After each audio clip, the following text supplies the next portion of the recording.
Hello friends, welcome. Today I am going to talk about a topic which is slightly different than what I usually do. Today we are going to discuss about the Government of India's account statement. Now friends, every year in the month of February, the budget is announced. Budget is nothing but a reflection of the account statement of the government for the whole financial year, which basically means from where the income is going to be generated and where is going to be the spend and what kind of spend, whether it is going to be revenue spend or capital spend. Now friends, this is very important for everyone to understand, because whatever we do as an individual or as a company or as a society, everything gets reflected into this statement. Getting a sense and a high level sense about this statement is pretty important, so that we can know what kind of responsibility that as an individual, as a citizen of this country we have, and we should be conscious about these numbers, because then only we will be able to contribute in a better way to the development of our country.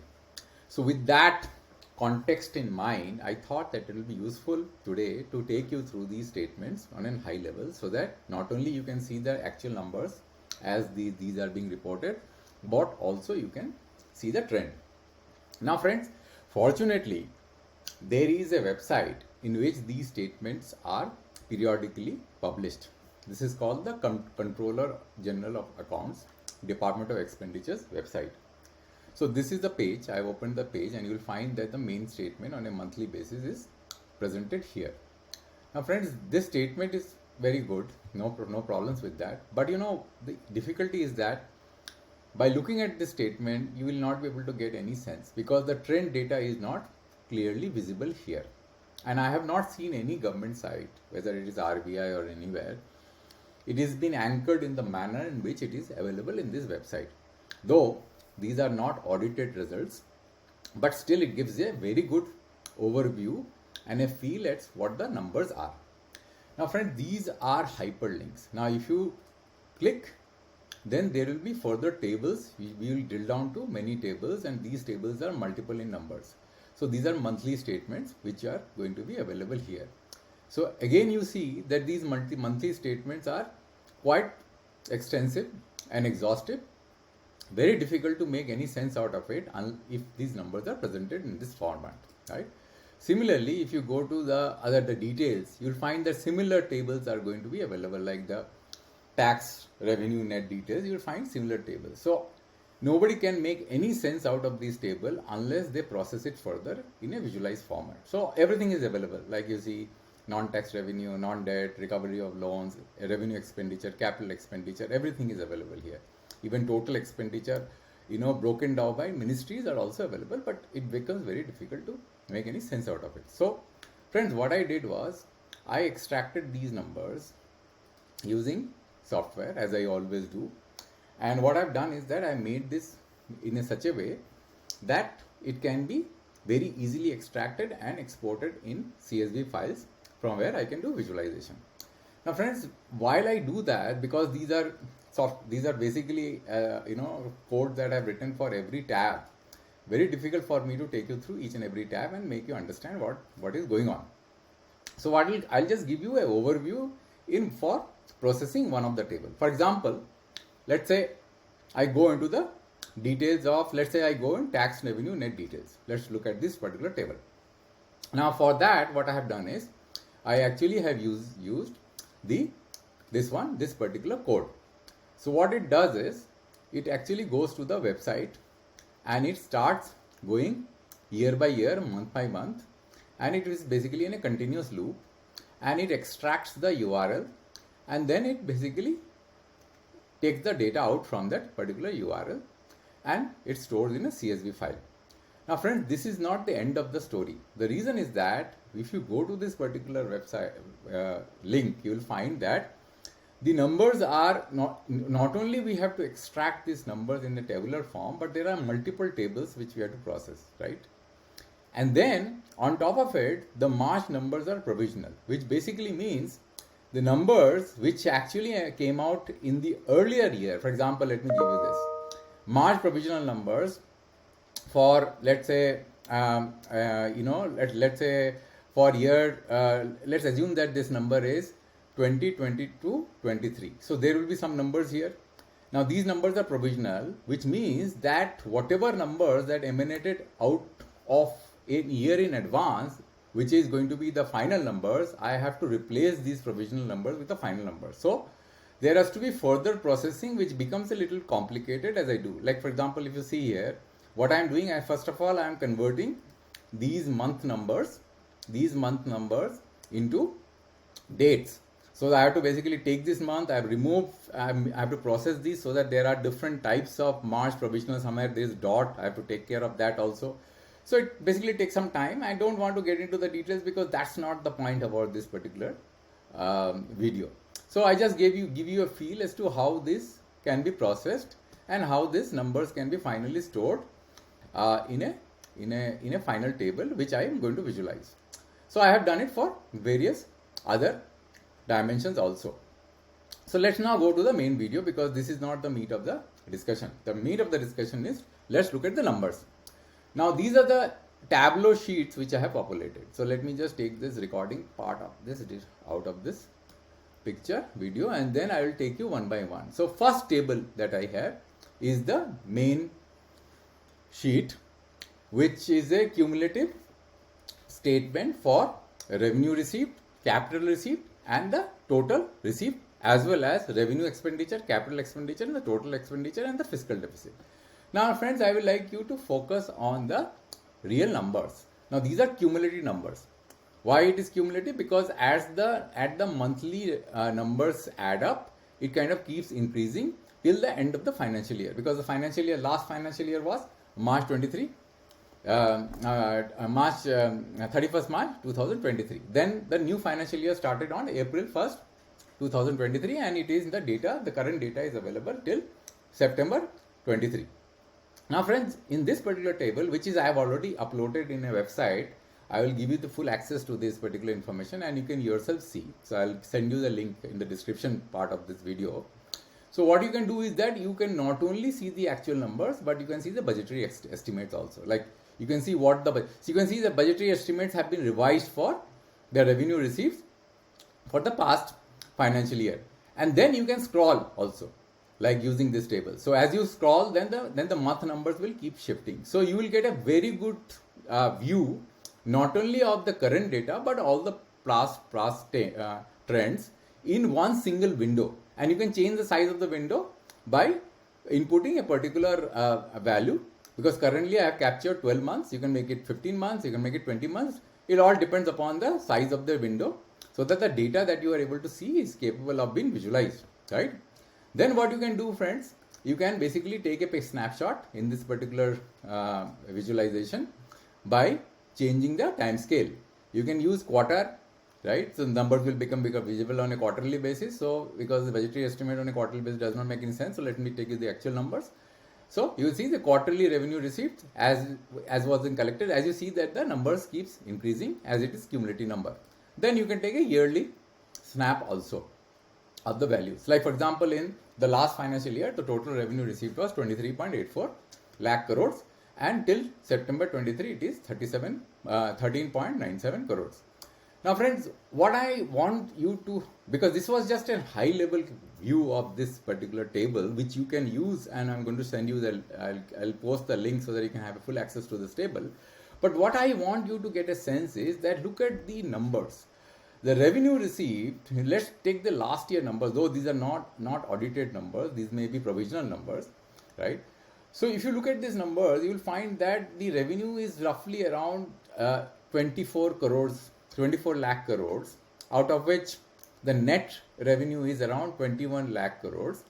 Now see the capital expenditure. The capital expenditure is basically a fraction of what the total revenue expenditure is, which is 34.53 crores. So all our fiscal deficit, you can imagine the way our economy is running, all our fiscal deficit is actually emanating out of our revenue expenditure, which is more or less a sustenance expenditure. It does not generate value going forward, because once the spend is done, the value is exhausted.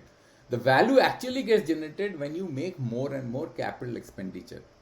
So that is why if you look at the budgetary estimate numbers, you will find that this year the capital expenditure for this budget is 10 lakh crores, because the government thinks that, in the last year, last year, it was 6 lakh crores, then it was increased to 7.25 lakh, 28 lakh crores, now it is 10 lakh crores. So government is very much interested in making more capital expenditure, but it realizes the fact that more and more capital expenditure is going to derive long-term value, right, to our economy. But still it is not sufficient, because the revenue expenditure of our country is pretty high, like 26.32 lakh crores. Let's forget the first row, because the first row is just the gross receipt. Let's look at the net receipt. The net receipt is 23.31 lakh crores for the last financial year, out of which you can see that this is for the current financial year budgetary estimate, out of which the capital expenditure budgetary estimate is 10 lakh crores, and the revenue expenditure is 30.03 lakh crores. That is why our fiscal deficit is around 17.87 lakh crores, or almost like 18 lakh crores. So it's a huge number. Imagine the fiscal deficit, because when it is presented in the percentage of GDP, people don't get a sense out of that number, because people generally don't really consciously reflect the fact that how huge this number is. So we are basically borrowing for future, because when we take more intake more fiscal deficit, what happens is that our interest payment obligation increases year on year. So we can get into a very vicious cycle, because more and more fiscal deficit, more borrowing you have to do from internal external sources, and more interest that you have to pay. So your interest payment obligation is going to increase going on future, right? So that's the high level overview of the main sheet, which is called GOI accounts, main cumulative sheets, which gives you a snapshot of the overall statement, which is revenue receipt, expenditure, as well as the fiscal deficit. Now let's go and deep dive into other sheets. Now friends, if you see in this particular sheet, no, not this sheet, let's look at this sheet. Now this sheet actually is the income, which is the broken down version of the total revenue receipt, because in this particular sheet there was a line item. What was the line item? The line item was revenue receipt, which was, where is the line item? Let me just take the year portion out and make it monthly. So you will see that the revenue receipt, let me just make this also actual. So let's look at the revenue receipt. It is 11.6 lakh crores till September 23. So when I go to this particular sheet, you will find that the number, this is the net revenue, which is 11.6 lakh crores, because this is a gross revenue. So we are not concerned about gross, we are concerned about net, which is 11.6 lakh crores here. Now why I am showing you this sheet is because look at the broken down numbers from where this revenue is coming. Now you will see that corporation tax, even though the government has decreased corporation tax rates, but it is the highest collection, almost like put neck to neck with income tax. You see, 4.5 lakh crores, 51 lakh crores. Income tax is also right, 4.52 lakh crores, and then comes the GST. Right, and rest of the collections are very, very minimal, right? So you see that most is being collected through almost like 80% or 90% of our collections are basically coming from these numbers, maybe more than that. So these are the three important, that's why you will see that the government is so focused on collect more and more collection on GST, because as the GST collection increases, you can actually able to amalgate more and more net revenue, because this is very important to fund our economy. Otherwise, if the revenue is not there, you will not be able to make your day-to-day expenses from the point of view of running the government and other government agencies. So this is the total tax of a revenue collection. Now let's do total tax revenue collection of the government trend. And this also you will see, I will basically give you the link where you can access and play with this particular sheet. Now let's come to the other sheet. Sorry, not this one. So this is what? The non-tax revenue. Now why I am basically bringing this in front of you, because if you look at the main sheet, you will find that in the main sheet, the total revenue receipt consists of two buckets. One is non-tax revenue and the capital receipt. So this number, the total revenue receipt, not this particular revenue, this is the revenue, this is 13.97. The 13.97 is broken down into two different compartments. One is 11.6, which I showed you in the earlier sheet, and then 2.37 lakh crores, which is the non-tax portion of the revenue. And then we have the non-debt capital receipt, which is very, very minimal. Now, friends, why I am showing you the non-tax revenue is because of the fact that non-tax revenue is a substantial portion of the total revenue received, which is 13.97 lakh crores. And that's why understanding the breakup of non-tax revenue is extremely important. So this is the non-tax revenue. Let's see where the non-tax revenue is. Here is the non-tax revenue, right? Now, if you look at the non-tax revenue from where the numbers are coming, the most important number is dividend and profits, which is 1.2 lakh crores. Now, where these dividend and profits are coming, this is basically coming from the RBI dividends and the money that the government of India generates from our deposits in foreign countries. Like, investing in US securities or any kind of security, because government has got a lot of, cash, which they invest, all right, and earn returns on that. So because of that, this number is coming. So as this number, so if I show you this number, how these numbers have grown or fallen over the years, now you will basically get a good understanding of this. Now you will see that our on a financial, because this is the yearly, no, this is quarter, sorry. Let me just take the yearly view. Now if you look the yearly view, you will find that the highest dividend profits basically emanate in the financial year FY22, because this is the end of the month of the financial year, right? March 22, right? Now, if I see the budgetary estimate for this year, the budgetary estimate for this particular year in lakh crores is roughly around, how much it is? It is 0.9 crores. So we have our percentage collections. It is also given here. The percentage collection actually has gone much above what our budgetary estimate is in this particular financial year. So this number of dividend and profits is making sure that our revenue collections on a non-tax revenue receipt is becoming quite comfortable to able to supplement our total revenue numbers. Otherwise, what will happen is that if you are not able to make a good collection in non-tax revenue, then our total revenue collections are going to fall. So we have to supplement our total revenue collection with the non-tax revenue, where the dividend and profits actually comes to a very significant portion. Then there is other item, right, in the revenue, what is general services net, and then the economic services net. Now, why economic services is very important here? Because here you are basically collecting license fees, and then auction proceeds, all these come here. Right? These are all revenue collection of the government, right? From the telecom industry, what the government of India collects. So that adds to the non-tax revenue. Here also, our collections, if I look at the budgetary estimate, let's look at the budgetary estimate of this number, the economic services net, you will find that this year the projection is 1.5 lakh crores, which is huge. So this also adds to the total revenue collection, the non-tax, which is 3.017 lakh crores, right? So this is about non-tax revenue. Now let's look at the non-debt receipt. Now the non-debt receipt, if you look at the non-debt receipt number, which is here, it is a non-debt receipt, you will find that the non-debt receipt is very insignificant. So we can safely ignore, right? So let's ignore this particular part. Now let's come to the expenditure part, because the expenditure part is very, very interesting and important. Now, friends, we already saw that our revenue receipt, the receipt on revenue is roughly around 13.1 lakh crores, right? Now, out of that 13.1 lakh crores, as I told you, that let's look at this number first again, so that you can basically appreciate what is going on. So if you see 13.97 lakh crores, and in 13.97 lakh crores, our total fiscal deficit, let's look at the budgetary estimate, then we will understand where we are. The budgetary estimate as far as fiscal deficit is concerned is going to be how much? 17.87 lakh crores. Now, this is important because the number which I am going to show you here, if you see here, that for roughly around 5 lakh crores is interest payment. So that's why the fiscal deficit number has to be contained, because our interest payment obligation will keep on increase. So let's look at our budgetary estimate as far as the interest payment obligations are concerned as we grow over the year.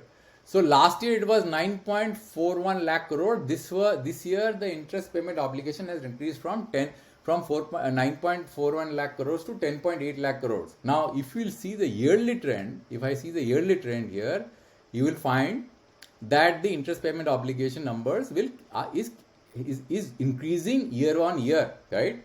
So last year it was 9. So more fiscal deficit the government of India incurs, and more borrowing that it does, interest payment basically is a useless expenditure. It does not lead to any value, nothing, right? A huge portion of the total expenditure out of 45.03 lakh crores, you can imagine the kind of money that we have to pay on interest. So all our development work is getting unnecessary diluted because of the interest payment. Let's understand this. Now, in this particular sheet, which is going to be again in the link that I'm going to share with you, is going to be extremely crucial for you, because what you can do is that not only you can see the monthly trend, quarterly trend, and the yearly trend, you can also see from this particular sheet the numbers broken down by capital as well as revenue. So what I am going to do now is I am going to basically look at the capital expenditure of the government of India, which is the real meat of the expenditure which generates long-term value. So let's look at the capital expenditure, where the government is spending what kind of money on capital. Now if you look at the budgetary estimate of capital, as I told you, it was 10 lakh crores. Now let's look at the real numbers. Now the real numbers, let me just, actual spend. So if you see the actual spend, most of the spend is on road transport and highways. Now, Government of India is doing excellent work on road transport and highway, which is our infrastructure, and it is basically the lifeline of our economy, because the better the roads, the better will be the communication, cost of transportation is reduced, it will be reduced, fuel efficiency will increase, and therefore the government is rightly spending on infrastructure, for developing road and transport. Then comes the railways. Railways also is the next in the line, right? Then we have the defense services, which is, if you see the defense services, last year we spent around 1.4 lakh crores, 4.40 lakh crores. Then there is a transfer to states on capital expenditure, that is fine. Then the DOT, Department of Telecommunications, right? It is basically mainly all the spend that we are making in infrastructure for DOT is on with BSNL, because that's where the most of the money is focused. As you know that the Government of India came out with a huge package for BSNL. So there is a huge amount of, let me see the budgetary estimate. How much is the budgetary estimate? The budgetary estimate for DOT is around 0.62 lakh crores on capital, out of which the government has already spent 1/3, right? So then comes the housing and affairs, right? So the housing affairs is the next in line. Then we have atomic energy, then defense, civil, police, and food and public distribution, because there is subsidy that we have to give. Not subsidy here, because it is capital expenditure. So let me just take the revenue expenditure to get you a feel where the revenue expenditure is going. So see, the revenue expenditure, as I told you, interest payments, then defense services revenue, then fertilizer subsidy, food subsidy, defense pension, rural development, transfers to state, police, revenue, and pensions. So imagine that, how much money that we are spending, and our capital expenditure is not yet up to the mark. We have to do much better on capital expenditure. So I think, most of the take of this particular video that you will be able to see, and will take away from this analysis is that on capital expenditure we are lacking, and we have to do much more going forward in order to make India a developed country. Otherwise, increasing revenue expenditure, and then borrowing to make spend on revenue expenditure is not going to give us that kind of value, right? So this, I don't want to continue further because the video will become pretty long. It's already 23 minutes now. So I'll just like to conclude here. What I will do is I'll share the link of these sheets which are publicly available, because I just uploaded yesterday. Because download is going to be pretty tough, you can't do it, because what I will do is I will keep uploading and updating this as the data is getting uploaded, because this is a very extensive software work that I have to do in order to extract this information. And then I'll keep this data up to date, so that you can have a look and have a feel for yourself where we are going as an economy, because this is important. These numbers have to be right in the face of every individual, because people should know what kind of money is being spent where, so that we are conscious and we can contribute to the overall development of our country. So that's all, friends, for this video, and thanks again for your patient listening. and I'll see you in the next video. Thank you very much.